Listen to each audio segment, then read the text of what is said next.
السلام عليكم ورحمة الله وبركاته. ازيكم يا حبايبي؟ عاملين ايه كل اسبوع وانتم طيبين؟ ده الاسبوع الثالث من الشهر. تعالوا نشوف اسعار الخضار ايه. طبعا الخضار غلي في السوق عن الاسبوع اللي فات. تعالوا نشوف كده مع بعض الطماطم. اول حاجة الطماطم ديت انا كنت جايباها اول امبارح من السوق، كنت جايباها ب5 جنيه.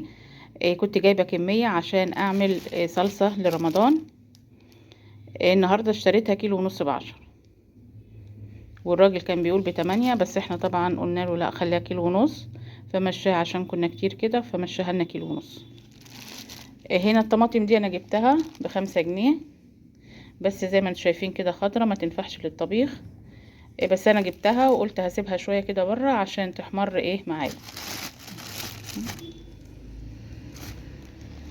دي برضو ب5 جنيه، هي برضو صفرة شوية، هسيبها برضو بره بحيث ان هي تحمر، وبرضو اصلصلها عشان رمضان.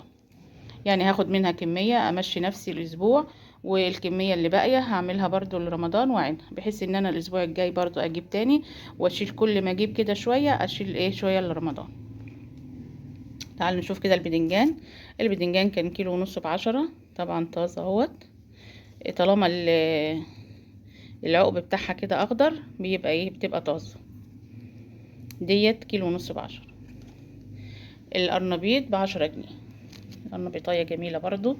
انا بنزل كده السوق الصبح، بتبقى الحاجة لسه نازلة، بتبقى لسه طازة وجاية من الراجل بيبقى لسه جايب.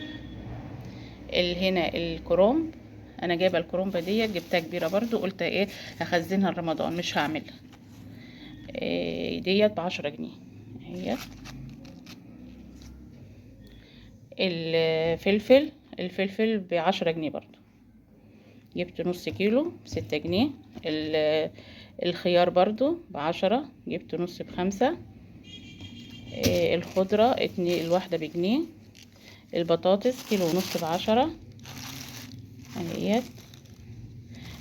كان عنده البطاطس اللي هي الحمرا ديت ب8 جنيه، اللي هي بتاعت التحمير، بس انا ما جبتهاش، قلت اجيب ديت عشان اسلق واطبخ منها. الليمون جبته ب12 جنيه،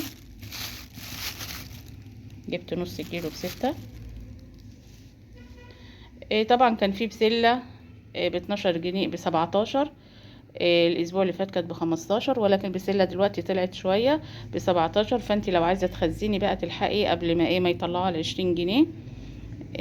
تعالوا بقى نشوف كده السمك واسعاره. السمك ب55 جنيه. انا وزنت التلاتة دولت على 65 جنيه. طبعا انا هقسمهم على اساس ان هم يقضونا، لان انا لما جبت كمية لقيتها، يعني لو جبت 5 لقيتهم قطعوا 95 جنيه، فقلت لا اجيب 3 يمشوني، وكده اقسمهم بالطول بحيث ان كل يعني نقسمهم على بعض. طبعا احنا عايزين شوية ترشيد كده في الاستهلاك.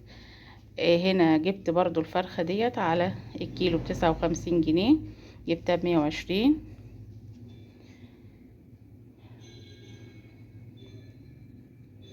البانيه كان ب145، والكبد والقوانص كانت ب45، وايه تاني، والاجنحة كانت ب45. طبعا في ناس كتير قوي، والله العظيم انا رحت كذا محل فراخ، المحلات كلها فاضية، مش هقولك ان هي فيها الموجود، واللي بياخد كبد وقوانص وبياخد اجنحة، قليل قوي اللي ياخد فراخ. فانا جبت فرخة تقضيني الاسبوع. وهعمل السمك، وجبت نص كيلو بانيه عملته النهاردة مع مكرونة. وكده هكتفي بالحاجات دي، يعني مش هجيب حاجات تانية، هكتفي بالسمك وبالفرخة وبالنص كيلو بانيه اللي عملته النهاردة، ومش هجيب اي حاجة تانية. السمك هقسمه بحيث ان هو يقضينا، والفرخة هعملها على صينية بطاطس. وطبعا عندي هنا قرنبيط هعمله مسقعة كشري. وان شاء الله همشي الاسبوع بتاعي كده. الاسعار كلها مفيش بقى. السبانخ كيلو ونص ب10، البسلة ب17، القلقاس كيلو ونص، بس انا ولادي ما بيحبش القلقاس فانا ما بجيبوش. كده كل حاجة اللي موجودة في السوق، وبألف هنا. لو عجبكم بقى الفيديو يا ريت تعملوا لي اشتراك في القناة ولايك، وبألف هنا، والسلام عليكم ورحمة الله وبركاته.